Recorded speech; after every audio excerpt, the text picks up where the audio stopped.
Hi, welcome to our YouTube channel Education Wire. Today we are going to have a lecture on political science for the standard 9. Okay, let's start. Chapter number 3, India's defense system. In the last chapter we have studied about India's foreign policy. Now understood that जो primary national interest होता है एक country का that includes defence from the foreign aggression और internal unrest, इन सब से हमारे border को क्या करना है, कंट्री के सेफ रखना है। इसके लिए हर एक नेशन क्या करता है, एक डिफेंस सिस्टम क्रिएट करता है एट नेशनल लेवल, राइट। उसी तरीके से इंडिया ने भी अपने बॉर्डर को सेफ रखने के लिए एक सिस्टम क्रिएट किया हुआ है। Okay, in this chapter we are going to understand its nature और स्टडी करेंगे जो भी है चैलेंजेस फेस करते हैं ना उनको, right. What is national security? जो इंटरनेशनल सिस्टम होता है it is made up of sovereign nation. Sovereign nation मतलब independent country with supreme authority over its defined territory. Okay, उनका टेरिटरी डिफाइन होता है और उनके पॉपुलेशन के ऊपर, फ्री फ्रॉम एक्सटर्नल कंट्रोल। किसी और देश का उनके टेरिटरी के ऊपर, उनके पॉपुलेशन के ऊपर कोई कंट्रोल नहीं होता है, उनको बोलते हैं sovereign nation, right. Even if they cooperate with each other, but sometimes क्या होता है, उनके बीच में कॉन्फ्लिक्ट अराइज होता है। ओके, उनके बीच में डिस्प्यूट होता है ओवर बाउंड्रीज, और समटाइम कॉन्फ्लिक्ट इमर्ज होता है between them over water sharing. दो देशों के बीच में जो वाटर शेयरिंग होता है उसके वजह से भी कभी कभी उनमें झगड़ा चालू हो जाता है, राइट। और सम अदर रीजंस क्या होते हैं कॉन्फ्लिक्ट के, कि जो टर्म्स होते हैं इंटरनेशनल ट्रीटी के उसको नहीं फॉलो करना, वो भी एक कारण बन जाता है। Constantly competing against each other, एक दूसरे से कॉन्स्टेंटली कंटिन्यूसली कॉम्पीट करते रहते हैं। और इन्फ्लुएंस मतलब entry of large number of people of refugees from neighbouring countries, मतलब अपने देश में दूसरे देश से जो रेफ्यूजीज आते हैं, समझो उनके देश में कुछ प्रॉब्लम होगा तो जब भी वो रेफ्यूजी हमारे कंट्री में आते हैं तभी भी क्या होता है, डिस्प्यूट होता है। ओके, वो भी एक कारण बन जाता है डिस्प्यूट का। जब ये ऐसा सिचुएशन अराइज होता है तभी उसको कॉम्प्रोमाइज़ करके और डिस्कशन करके रिजॉल्व करना चाहिए। ओके, ना कि झगड़ा करना चाहिए। मगर समझो उन लोग कॉम्प्रोमाइज़ नहीं कर रहे, डिस्कशंस नहीं कर रहे प्रॉपर, उसमें से कोई एग्रीमेंट पे उन लोग नहीं आ रहे, तो क्या होगा, ए नेशन में इवन थिंक ऑफ वॉर, उन लोग वॉर के बारे में भी सोच सकते हैं। When a nation attacks another nation, तो उससे क्या होगा, challenges the sovereignty of the latter, मतलब एक दूसरे की सोवरेनिटी के ऊपर आ जाएगा, एक दूसरे की उन लोग क्या कर सकते हैं, टेरिटरी को काबिज कर सकते हैं। Okay, it endangers the security of the nation, फिर वो नेशन की सिक्योरिटी डेंजर में आ सकती है ना। Such challenges are created due to military power of aggressive nation, right. In any situation a nation first duty, क्या होगा नेशन का फर्स्ट ड्यूटी, कि अपने नेशन का जो सिक्योरिटी है उसको वेल प्रिपेयर रखना, कभी भी कुछ भी हो सकता है, इसके लिए कभी भी क्या रेडी रहना ऐसे सिचुएशन के लिए, राइट। उसी को क्या बोलते हैं, national security. Okay, now ways to safeguard national security.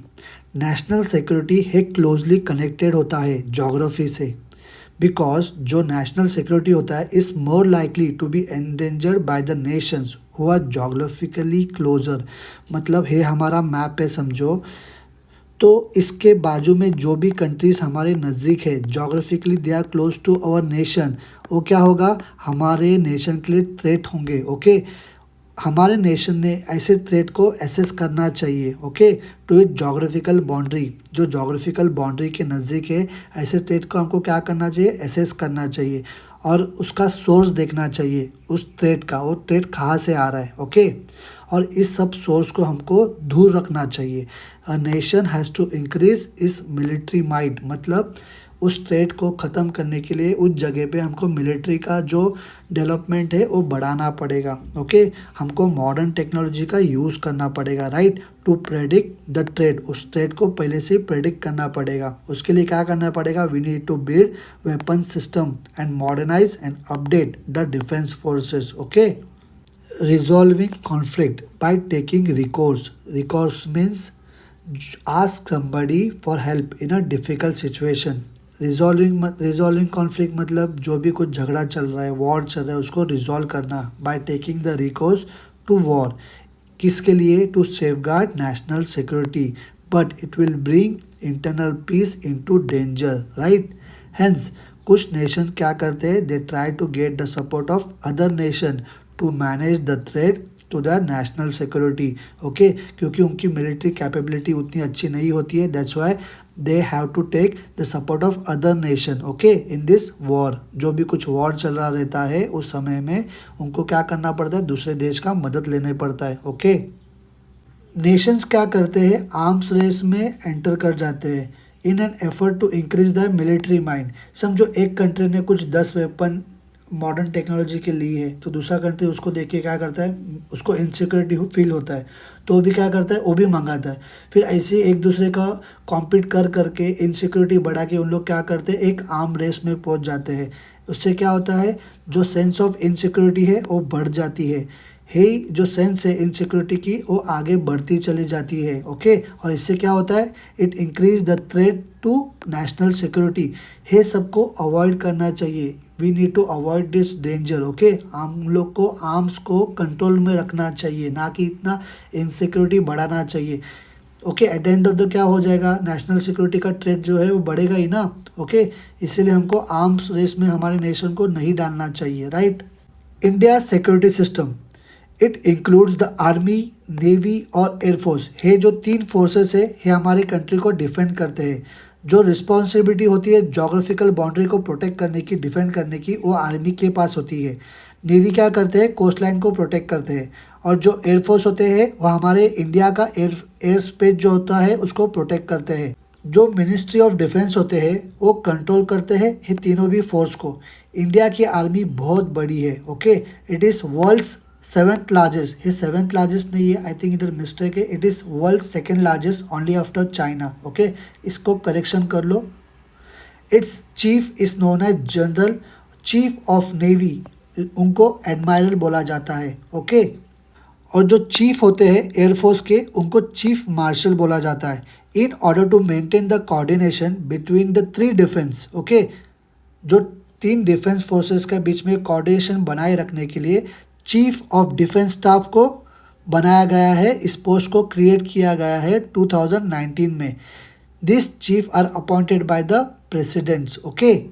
The president of India is the supreme commander of the defence forces. Defence forces जो होते हैं they cannot take any decision about the war और peace without the consent of the president. मतलब उनके permission के बिना ये decision नहीं ले सकते हैं okay. Because the president represents the civil power.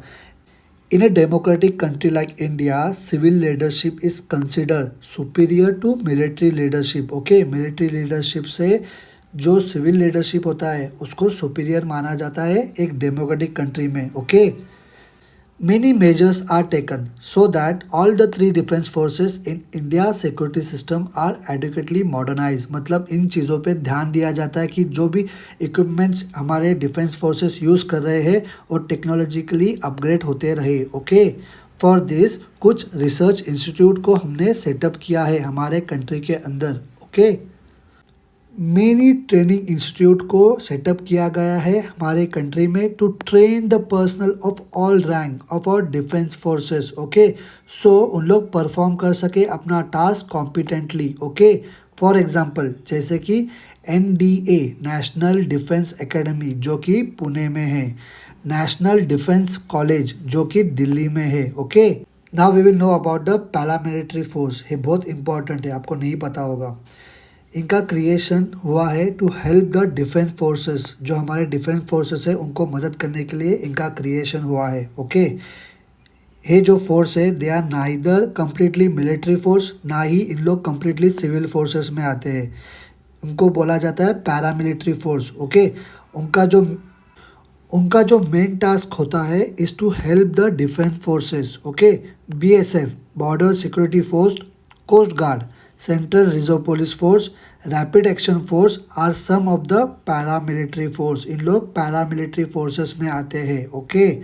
जो पैरामिलिट्री फोर्सेस होते हैं they are responsible for the security of important locations जैसे कि railway station, oil depots, water reserve etcetera. They play a role in management of disaster जो कि एक natural भी हो सकता है और मैनमेड भी हो सकता है। रिस्पॉन्सिबिलिटी ऑफ प्रोटेक्टिंग जो कंट्री का इंटरनेशनल बॉर्डर होता है ड्यूरिंग पीस टाइम वो भी उनके पास होती है। उनके पास मतलब पैरामिलिट्री फोर्सेस के पास होती है ओके।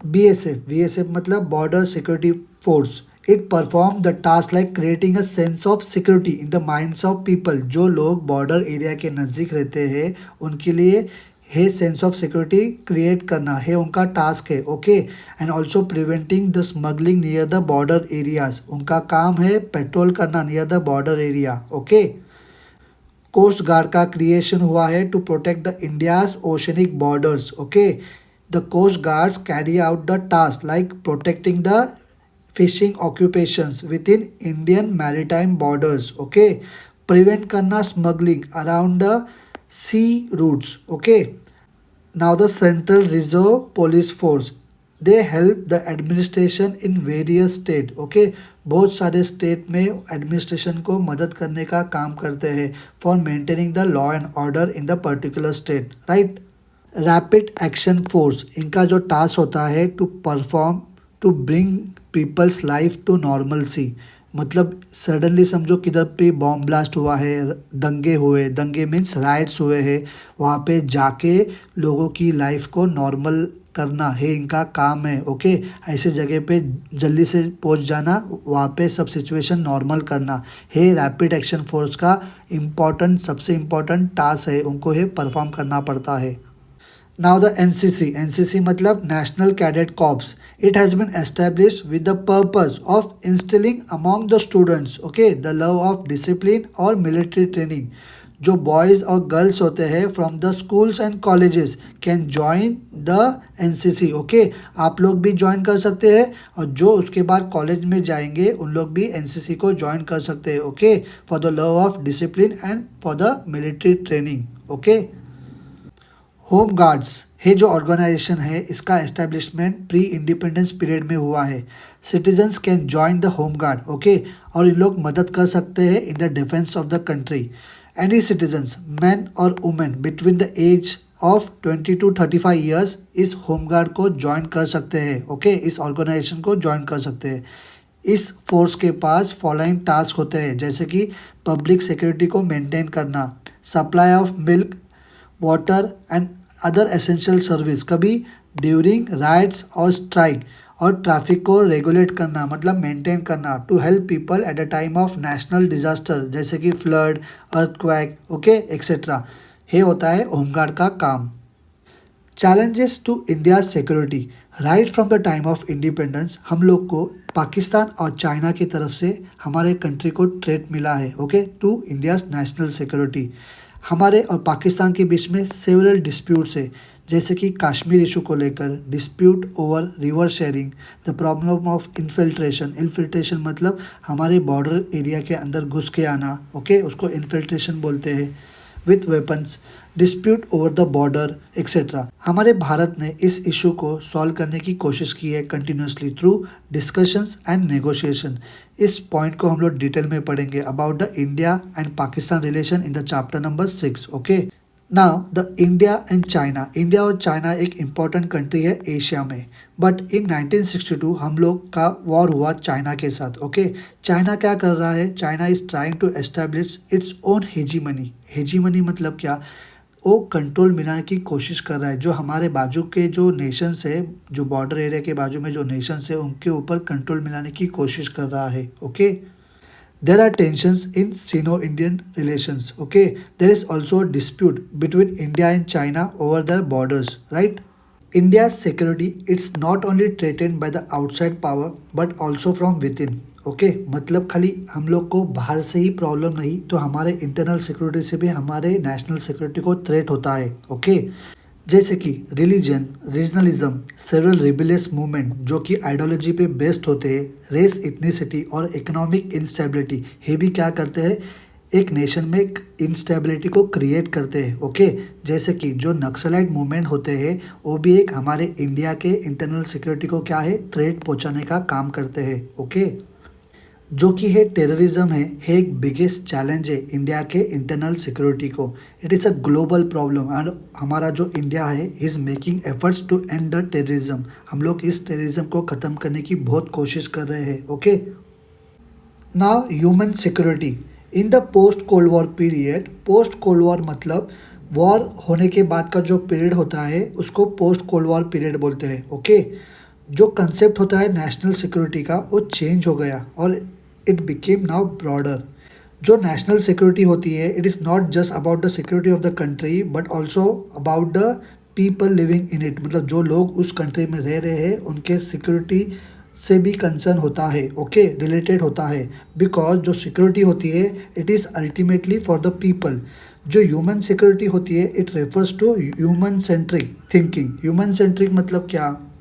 एक ऐसा अप्रोच जो प्रायोरिटाइज करता है ह्यूमन के नीड्स को, ओके। ह्यूमन सिक्योरिटी में क्या एक्सपेक्ट किया जाता है कि ह्यूमन बींग्स को भी प्रोटेक्ट किया जाएगा from all sort of dangers and they should be given the opportunity of education, health और डेवलपमेंट, राइट।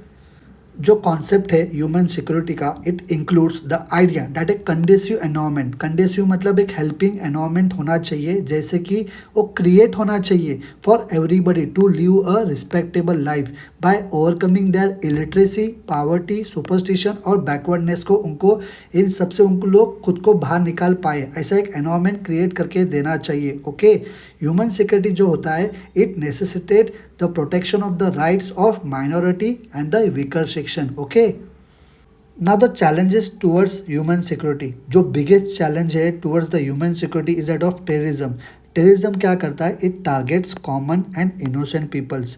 उनका एम क्या होता है? टू क्रिएट टेरर और फियर इन देयर माइंड्स, लोगों के मन में टेरर को और फियर को क्रिएट करना, okay, so that they begin to feel insecure. Thus, in order to protect human security, it is necessary to put an end to terrorism. हमको समझो ह्यूमन सिक्योरिटी को प्रोटेक्ट करना है। Now the second challenge, okay, pollution और जो बाकी के जो चेंजेस हो रहे हैं एनवायरनमेंट पे, ये भी क्या कर रहे हैं? ये ह्यूमन लाइफ को थ्रेटन कर रहे हैं, जैसे कि disease like AIDS, chikungunya, swine flu, Ebola, corona, इन्होंने भी क्या किया है? They have also presented a big challenge to the human security, okay. Protecting human being from such disease, ये भी क्या है? It's also considered as a factor of human security, right. So what we have studied in this chapter, we have studied India's defense system. We have also tried to understand the change जो concept था security का from national security to human security, इसको इस concept को भी हम लोग ने इस चैप्टर में समझा, ओके। नेक्स्ट चैप्टर में हम लोग क्या पढ़ेंगे? We shall study about the United Nations. ये क्या है? एक इंटरनेशनल ऑर्गेनाइजेशन है। We shall understand what efforts it makes to ensure the human security, okay. आप लोगों को स्टिल इस चैप्टर पे डाउट होगा तो आप लोग मुझे कमेंट करके नीचे बताइए, ओके, मैं उसका रिप्लाई कर दूंगा। आप लोग इस वीडियो को तो ज़रूर देख रहे हो मगर लाइक करने में कंजूसी कर रहे हो, ओके। तो आप लोग इस वीडियो को लाइक कीजिए, आपके फ्रेंड्स के साथ इस वीडियो को शेयर कीजिए, ओके। और जाते जाते इस चैनल को क्या कीजिए? सब्सक्राइब कीजिए। हम मिलेंगे अगले वीडियो में, ओके, बाय।